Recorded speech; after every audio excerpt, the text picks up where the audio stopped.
Hello दोस्तों, आज मैं आप सभी के बीच में एक महत्वपूर्ण वीडियो लाया हूँ। यह वीडियो एग्रीकल्चर से संबंधित है, तो मैं चाहूँगा कि आप यह वीडियो लास्ट तक ज़रूर देखें। अगर वीडियो आपको पसंद आए तो कृपया वीडियो को लाइक कीजिए। अगर चैनल पर नए हैं तो चैनल को सब्सक्राइब कीजिए। दोस्तों, आज हम इस वीडियो में फसल वर्गीकरण के बारे में देखने वाले हैं। तो चलिए बिना टाइम गवाए वीडियो को शुरू करते हैं। आप मेरे और भी वीडियो देखना चाहते हैं तो प्लेलिस्ट से जाकर देख सकते हैं। तो चलिए वीडियो को शुरू करते हैं। फसल वर्गीकरण, क्लासिफिकेशन ऑफ क्रॉप। तो इसमें पहला दिया गया है टेक्सोनॉमिक क्लासिफिकेशन है और दूसरा है स्पेशल क्लासिफिकेशन। तो टेक्सोनॉमिक क्लासिफिकेशन में पहला आता है पोएसी, जिसको ग्रेमनी भी कहते हैं या फिर ग्रास फैमिली भी कहते हैं। इसमें सीरियल्स आते हैं और शुगर केन आते हैं, नेपियर और पैराग्रासेस आते हैं। तो क्या क्या आते हैं? सीरियल्स, जिसमें धान गेहूँ हो गए, शुगर केन्स आते हैं और नेपियर पैराग्रासेस आते हैं। सेकंड आता है पेप्लियोनेसी, जिसको लेग्यूमिनेसी भी कहते हैं या फिर पी फैमिली, पल्स, लेग्यूम और ग्राउंडनट और सनहेब। और तीसरा है क्रूसीफेरी या मस्टर्ड फैमिली। इसमें मस्टर्ड यानी कि सरसों आते हैं, रेडिश आते हैं, कैबेज आता है, कॉलीफ्लावर आता है और कैनाल कोल आता है। अब चौथा है कुकुरबिटेसी या गॉर्ड फैमिली आते हैं। इसके अंतर्गत आल गॉर्ड, जिसमें बॉटल गॉर्ड, जिसको लौकी कहते हैं, बीटर गॉर्ड, करेला आदि, और कुकुम्बर भी आते हैं, पंपकिन भी आते हैं। पांचवा है मालवेसी या कॉटन फैमिली। इसके अंतर्गत कॉटन आता है, भिंडी आता है और रोसेली आता है। अब छठवां है सोलेनेसी या ब्रिंजल फैमिली। इसके अंतर्गत जो है ब्रिंजल आता है, पोटैटो आता है, टोमेटो आता है, टोबैको आता है और चिलीज आते हैं। अब अगला सातवां है टिलिएसी, जिसके अंतर्गत जूट आता है, फालसा आता है। आठवां है एस्टरेसी या जिसको कंपोजिट कहते हैं। इसके अंतर्गत सनफ्लावर आते हैं, सब फ्लावर आते हैं और नाइजर आते हैं। नौवां है चीना पोडिएसी, जिसके अंतर्गत स्पिनाच आता है, बीट आता है, शुगर बीट आता है। और 10वां है पेडिलिएसी, इसके अंतर्गत सेसमम आते हैं। और 11वां है यूफोरबिएसी, जिसके अंतर्गत कैस्टर आता है, टेपियोका आता है। और 12वां है कॉन्वोलुलेसी आता है। और इसके अंतर्गत जो होता है स्वीट पोटैटो आता है। 13वां अम्ब्रेली फेरी आता है। इसके अंतर्गत कोरिएंडर, क्यूमिन और कैरेट आता है। 14वां है एलिएसी, इसके अंतर्गत ओनियन आता है, गार्लिक आता है। और 15वां है जिंजर बीएसी आता है और इसके अंतर्गत जिंजर यानी कि अदरक आता है और टर्मरिक आता है। तो कितने भागों में बांटा गया? 15 भागों में बांटा गया है। पोएसी, पेप्लियोनेसी, क्रूसीफेरी, कुकुरबिटिएसी, मालवेसी, सोलेनेसी, टिलिएसी, एस्टरेसी, चीनापोडिएसी, पेडिलिएसी, यूफोरबिएसी, कॉन्वोलुलेसी, अम्ब्रेली फेरी, एलिएसी और जिंजरबिएसी। अब अगला आता है स्पेशल क्लासिफिकेशन, जिसके अंतर्गत पहला है एरेबल क्रॉप्स। ऐसे फसलों के लिए प्रारंभिक कर्षण की जो है आवश्यकता होती है और इसके अंतर्गत आलू आता है, तंबाकू आता है, मक्का आता है, गन्ना आता है, धान आता है। तो आलू का साइंटिफिक नेम है सोलेनम ट्यूबरोसम।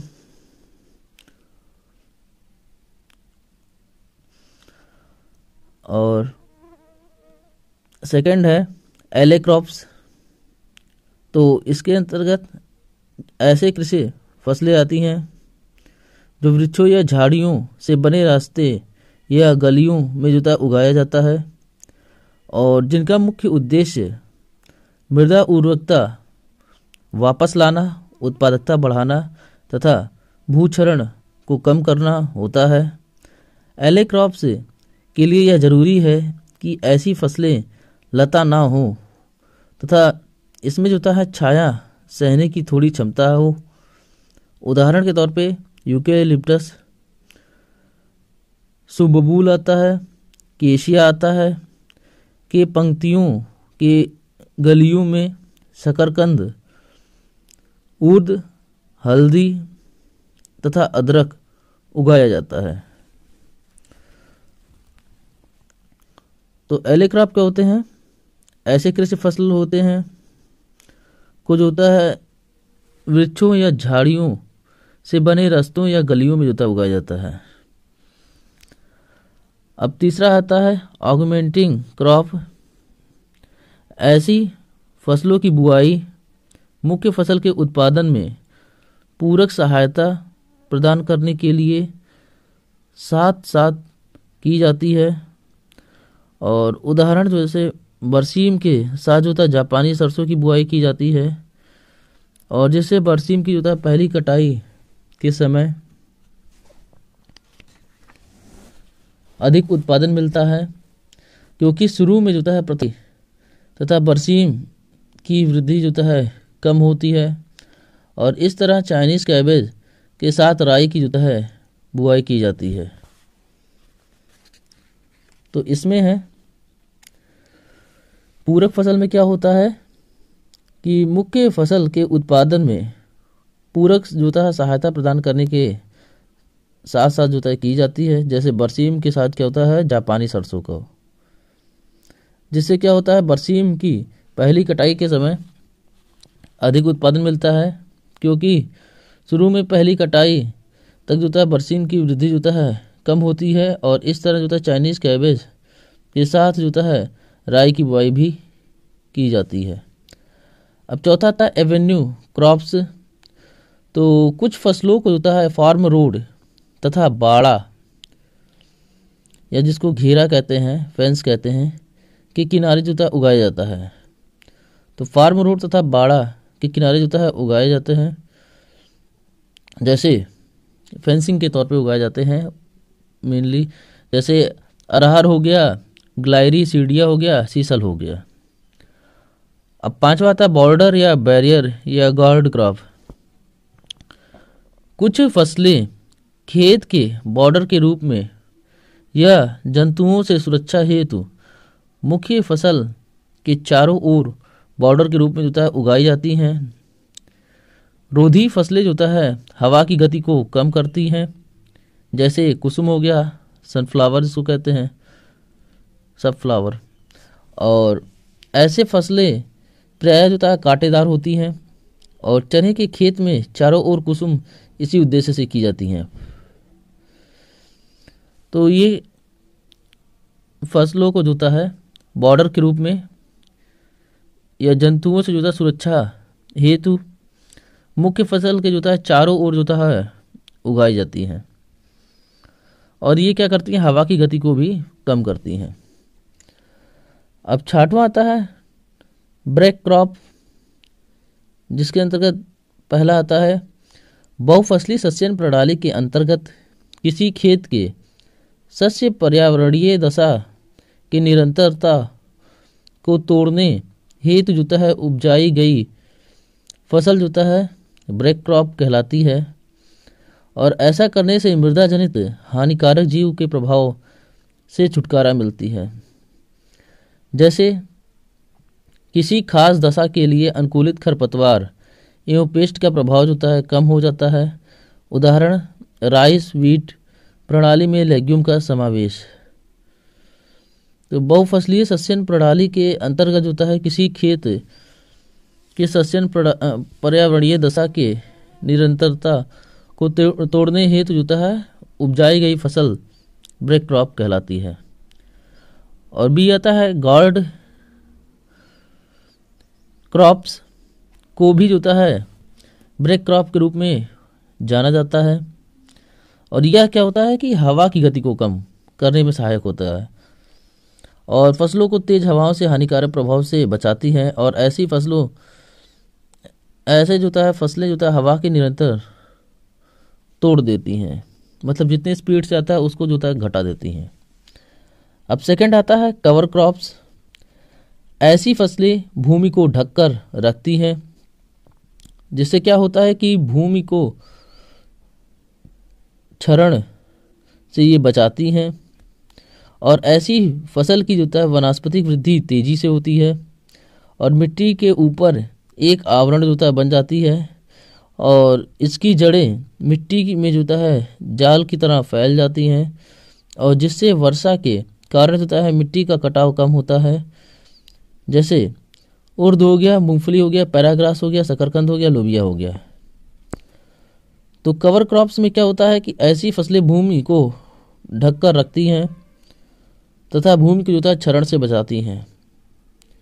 और ऐसी फसल की जो होता है वनस्पतिक वृद्धि जो होता है तेजी से होती है और मिट्टी के ऊपर जो होता है एक आवरण बनती है और इससे जो होता है जड़ें क्या होती है कि मिट्टी पे जाल की तरह फैल जाती हैं और मृदा कटाव जो होता है कम होता है। अब आठवां था कॉम्प्लीमेंट्री क्रॉप्स, जिसको अंतरा सस्यन के प्रत्येक फसल जो होता है एक दूसरे से लाभान्वित होता है। जैसे ज्वार प्लस लोबिया का हो गया, तो ज्वार जो होता है लोबिया से जो होता है नाइट्रोजन प्राप्त करता है और लोबिया को जो होता है ज्वार से सहारा मिलता है। तो कॉम्प्लीमेंट्री में क्या होता है, इसमें प्रत्येक फसल क्या होता है एक दूसरे से लाभान्वित होते हैं। उदाहरण के तौर पे देखा जा रहा है ज्वार प्लस लोबिया। ज्वार लोबिया से नाइट्रोजन प्राप्त करता है, वही लोबिया क्या करता है ज्वार से जो होता है सहारा प्राप्त करता है। नौवां था कॉम्पिटिटिव क्रॉप्स।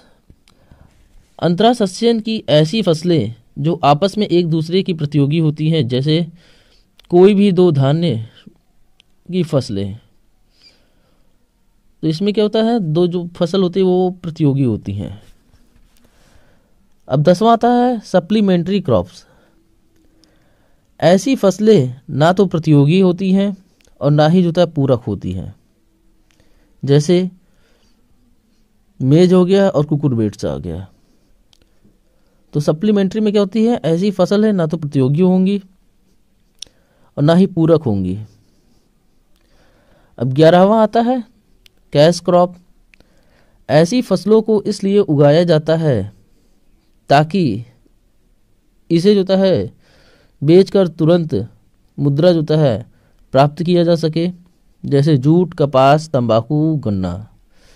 मतलब इनका प्रोडक्शन जो होता है पैसा कमाने के उद्देश्य से किया जाता है।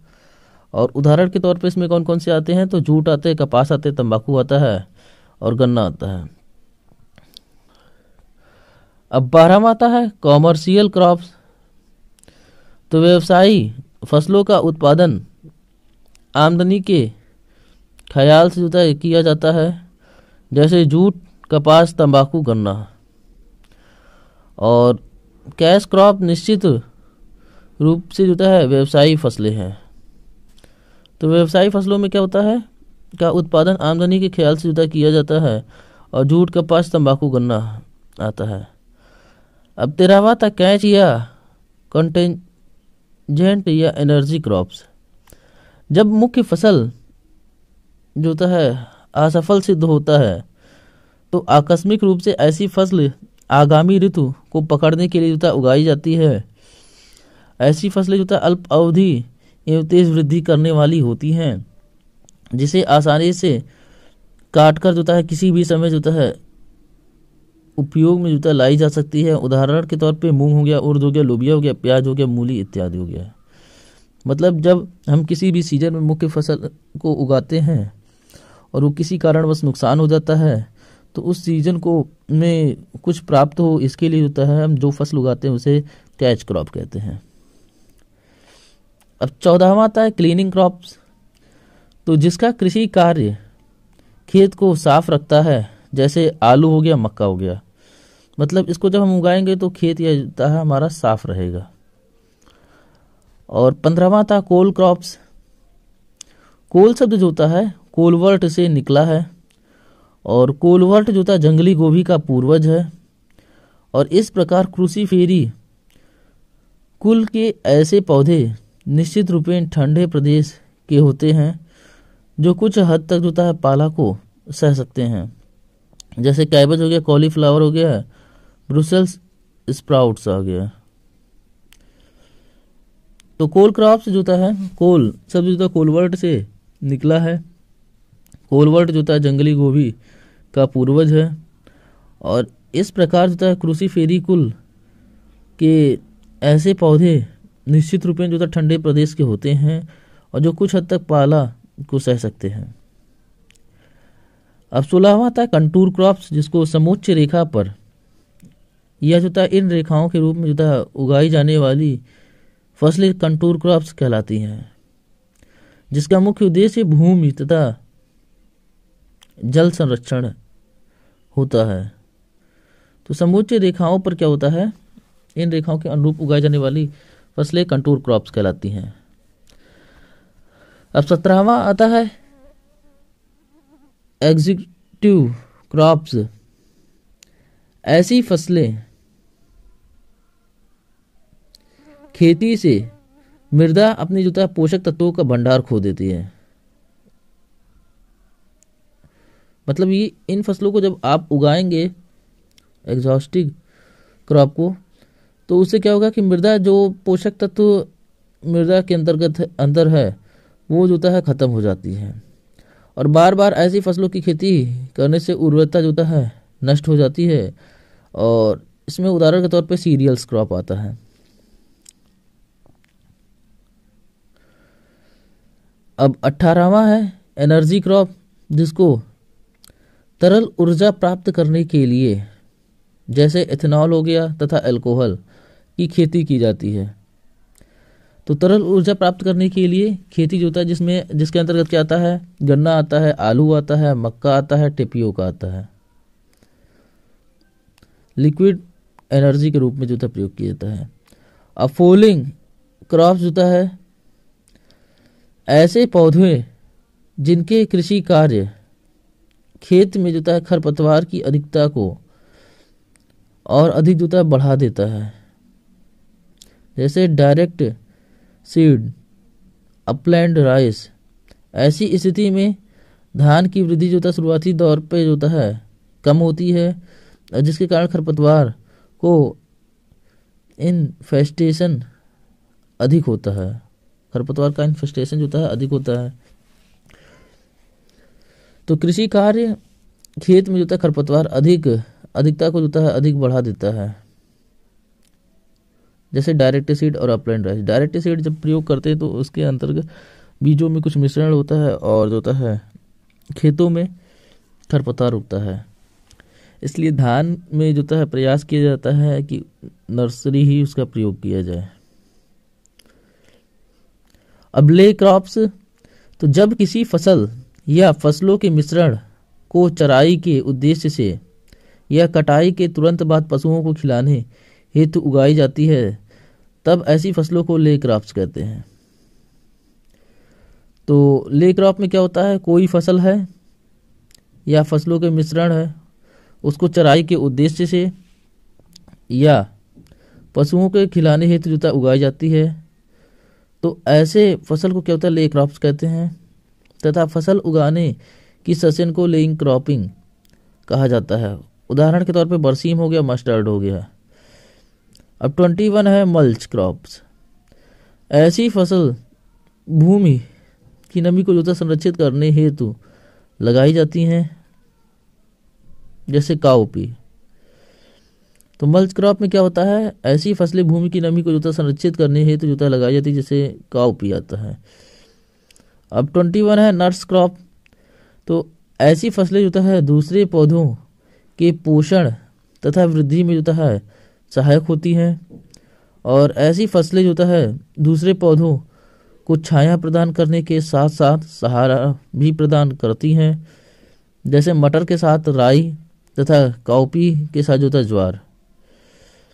तो नर्स क्रॉप में क्या होता है, ऐसी फसलें दूसरे पौधे को जो है पोषण तथा वृद्धि में सहायक होती हैं, और ऐसी फसलें जो है दूसरे पौधे को जो है छाया प्रदान करने के साथ साथ सहारा भी प्रदान करती हैं। अब 23 है पैरा या उत्तरा क्रॉप्स।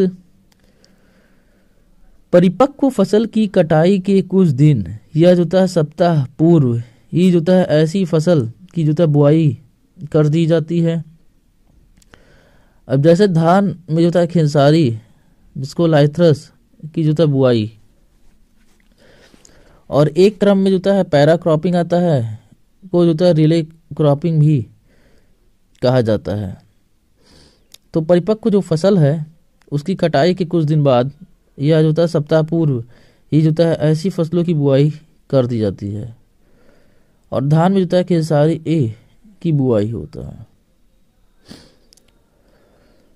अब पेयर्ड रो क्रॉपिंग फसलों को जोड़े कतारों में जो है बोना या प्रत्येक तीसरे पंक्ति को जो है खेत से निकालना पेयर्ड रो क्रॉपिंग कहलाता है, और यह जो है सस्यन शुष्क क्षेत्रों के लिए उपयोगी होता है, और इसका मुख्य उद्देश्य जो है भूमि की नमी का संरक्षण होता है। तो पेयर्ड रो क्रॉपिंग में क्या होता है, फसलों को जोड़ों कतारों में जो है बोना या प्रत्येक तीसरे पंक्ति को खेत से निकालना पेयर्ड रो क्रॉपिंग कहलाता है, और यह सस्यन शुष्क क्षेत्रों के लिए उपयोगी होता है, और इसका मुख्य उद्देश्य भूमि की नमी का संरक्षण होता है। अब अगला आता है रिस्टोरेटिव क्रॉप। तो ऐसे पौधे जो है अधिक उत्पादन देने के साथ साथ मृदा की उर्वरा शक्ति को या तो उन्नत करता है या बनाए रखता है, और इसका तात्पर्य मृदा से लिया गया पोषक तत्व और पौधों द्वारा पुनः मृदा को जो लौटा दिया जाता है, और इस प्रकार मृदा की उर्वरा शक्ति बरकरार रहती है, जैसे लेग्यूम फसल।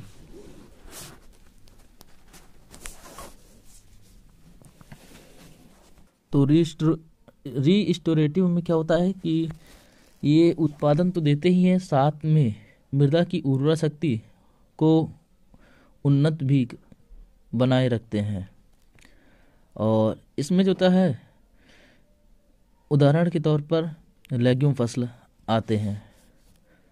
अब 26 है रिपेयरिंग क्रॉप। तो ऐसे पौधे सिंचाई और जल निकास की नालियों के किनारे या जलाशयों के किनारे जो है लगाए जाते हैं, और जो भू के क्षरण को जो है रोकते हैं। उदाहरण के तौर पर कलमी साग हो गया तथा पैराग्रास हो गया। तो रिपेयरिंग क्रॉप में क्या होता है कि ऐसे पौधे क्या होते हैं सिंचाई और जल निकास नालियों के किनारे या जलाशयों के किनारे जो है लगाए जाते हैं, और जो भूमि की क्षरण को जो है रोकते हैं। उदाहरण के तौर पर कलमी साग हो गया। अब 27 है स्किप क्रॉपिंग। तो बुआई के क्रम में एक पंक्ति को बिना बोए छोड़ दिया जाता है, और ऐसा सस्यन जो है स्किप क्रॉपिंग कहलाता है।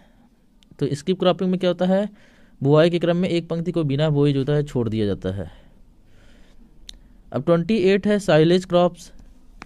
तो ऐसे पौधों को रसीले अवस्था में गड्ढे में डालकर प्राकृतिक किण्वन या अम्लीकरण के लिए जो है छोड़ दिया जाता है, और इस तरह संरक्षित पौधे का उपयोग जो है प्रतिकूल समय में पशुओं को खिलाने में होता है, जैसे काउपी ज्वार एटिस।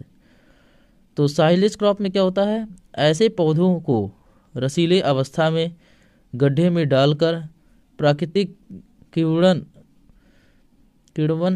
या अम्लीकरण के लिए जो छोड़ दिया जाता है। और इस तरह संरक्षित पौधे का प्रयोग जो होता है जब प्रतिकूल समय, जब फसल चारा जो होता है उपलब्ध नहीं रहता है पशुओं को खिलाने के लिए, तब प्रयोग करते हैं। अब स्मूथर क्रॉप्स, ऐसे पौधों की वृद्धि जो होता है बहुत तेज़ी से होती है तथा इसकी पत्तियां जो होता है सघन होती हैं और जिसके कारण खरपतवार की वृद्धि जो होता है रुक जाती है। और जैसे काउपी आ गया, मस्टर्ड आ गया। तो स्मूथर क्रॉप में क्या होता है, ऐसे पौधों की वृद्धि जो होता है बहुत तेज़ी से होती है, पत्तियां सघन होती है और जिसके कारण जो होता है खरपतवार की वृद्धि रुक जाती है, जैसे काउपी और मस्टर्ड। अब सॉइलिंग क्रॉप जो होता है, ऐसे पौधों को हरी अवस्था में ही जो होता है खेत से काट कर पशुओं को खिलाया जाता है, जैसे बरसीम हो गया और नेपियर हो गया। तो सॉइलिंग क्रॉप में क्या होता है कि हरी अवस्था में जब फसल रहते हैं तो जो होता है इन्हें जो होता है काट कर जो होता है पशुओं को खिलाया जाता है। इसके अंतर्गत बरसीम आता है, नेपियर आता है। अब 31 है ट्रैप क्रॉप्स। तो ऐसे फसलों को उगाकर जो होता है मृदा जनित हानिकारक जीव जैसे परजीवी, खरपतवार या कीट पतंग को फंसाया यानी कि ट्रैप जाता है, जैसे औरोबैंकी को होता है सोलेनेसियस कुल के पौधे द्वारा और स्ट्रिगा को होता है सोरघम द्वारा और कॉटन रेड बग को कपास के चारों ओर भिंडी उगाकर होता है नियंत्रित किया जाता है। अब 32 है ट्रक क्रॉप। तो बाजार में ताज़ी सप्लाई देने के लिए ऐसे फसलों उगाई जाती हैं, जैसे भिंडी हो गया और स्पिनच हो गया। तो बाजार में ताज़ी सप्लाई देने के लिए तो ऐसी फसलों को उगाई जाती हैं, उन्हें जो है ट्रक क्रॉप कहलाता है, जैसे भिंडी हो गया, स्पिनच हो गया। अब 33 है वेयर क्रॉप्स।